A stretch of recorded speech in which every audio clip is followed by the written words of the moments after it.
En descendant dans le métro désert, j'ai remarqué que mon reflet me souriait étrangement dans les vitres sombres, et maintenant je me demande si je suis vraiment seul. Tout a commencé un soir, tard après le travail, alors que je me dépêchais de rentrer chez moi. Les couloirs du métro étaient plongés dans un silence inquiétant, et chaque pas que je faisais résonnait comme un écho lointain. C'est en m'approchant du quai que je l'ai remarqué pour la première fois, mon reflet semblait s'animer d'une vie propre, un sourire figé qui ne correspondait pas à l'expression de fatigue que je portais. Intriguée mais légèrement inquiète, je m'approchais de la vitre pour mieux voir. À ma grande surprise, mon reflet cligna des yeux, mais je ne l'avais pas fait. Un frisson glacé me parcourut l'échine. Je me suis détourné, essayant de me convaincre que c'était un jeu de lumière, une illusion causée par la fatigue. Pourtant, tandis que j'attendais le métro, je sentais une présence pesante, comme si mon reflet continuait de m'observer, me scrutant avec une curiosité malveillante.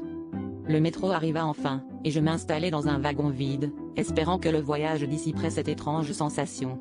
Mais à chaque station, je voyais ce même sourire dans le reflet des vitres du train, comme s'il me suivait d'un wagon à l'autre.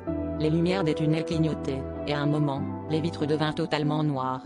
Ce fut alors que je vis quelque chose d'impossible, mon reflet n'était plus seul. Une silhouette sombre se tenait derrière lui, me fixant avec des yeux vides.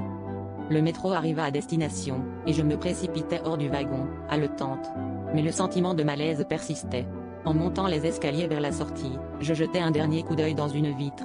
Mon reflet était là, mais son sourire avait disparu, remplacé par une expression de terreur. Derrière lui, la silhouette sombre s'approchait, et je compris que je n'étais pas seul.